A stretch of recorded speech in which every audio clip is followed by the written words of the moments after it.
Good afternoon or good morning, ladies and gentlemen, or good evening, whatever part of the world that you're in. I'm going to make this as quick as possible, okay? Please be careful, all right? I know the COVID-19 is getting worse. It's not getting any better. And now new pestilences are starting to pop up. Just trust in Jesus, for one. For two, be careful because people are trying to exploit this opportunity. Whether they're trying to price gouge products, trying to price gouge services, trying to give you these fake tests, just be very careful with that. Because the tests, as it turns out, are not guaranteed. A lot of them are giving out false positives, meaning it'll say that the person doesn't have the coronavirus when they do. And scientists and the World Health Organization are concerned because this virus is airborne. That's one. Second thing, people are claiming, not everybody, are claiming that they prophesied that the COVID-19 was going to happen. Okay, let me say something, okay?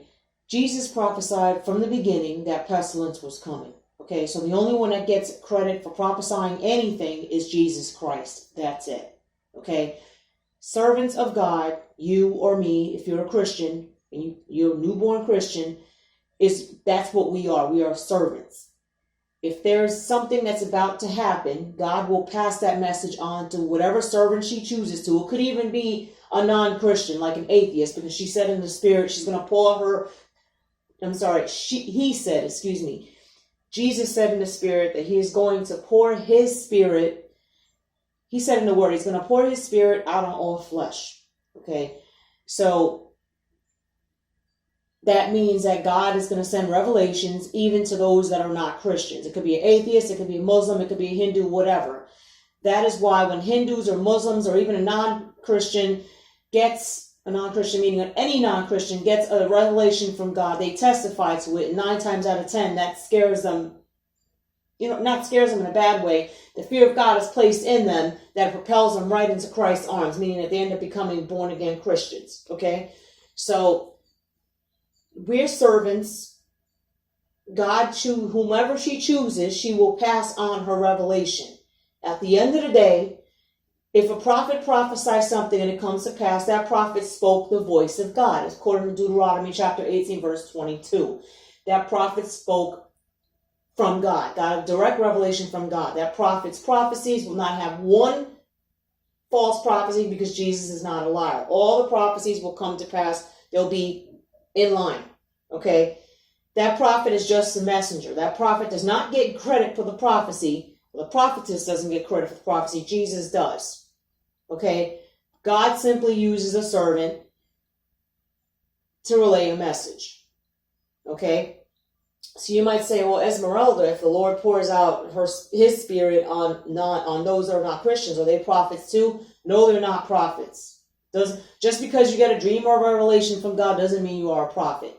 A prophet has to be ordained by the Most High. Usually God will anoint a person a prophet either in a vision, a dream, okay?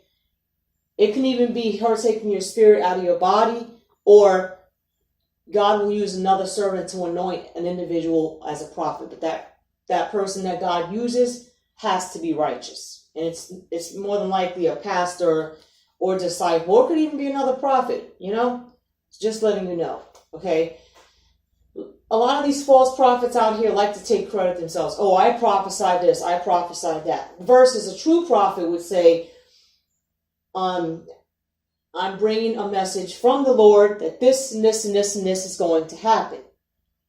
She gets the glory, or he gets the glory, he gets the credit, not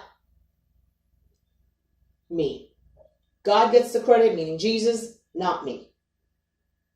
Okay, and the same thing goes, prophecy can come to pass or not. If it comes to pass, that means that the person didn't listen to the warning, like Nebuchadnezzar. If it doesn't come to pass, that means that the person listened to the warning.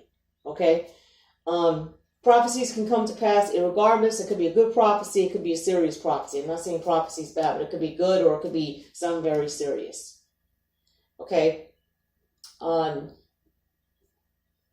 if the person's a false prophet and they make a prediction of their own accord in their own flesh, like they said, oh, the rapture is going to happen tomorrow, or Jesus is coming tomorrow, or there's going to be a storm right now. None of that happens, and there's no warning message behind it, of course.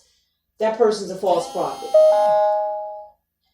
But if there's a warning message behind it, and a person says, if you don't listen to God, she's going to correct you, she's going to do this, that, and the other, and the person doesn't listen, the prophecy will come about. If the person listens, then that prophecy doesn't have to come about. I'm giving you the difference between a false prophecy and a true prophecy.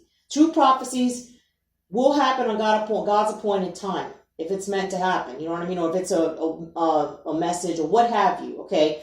If it's a type of prophecy, every prophecy is a message. But if it's a prophecy that's like a warning, that particular prophecy doesn't have to come about if the person or persons listen.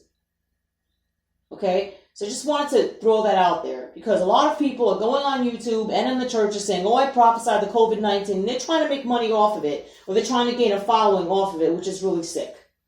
I'm not saying prophecies don't exist, okay? But it's like they're giving themselves the credit for the prophecy, if they did indeed get a prophecy, versus giving Jesus the glory and the credit, and he gets the glory and credit by himself.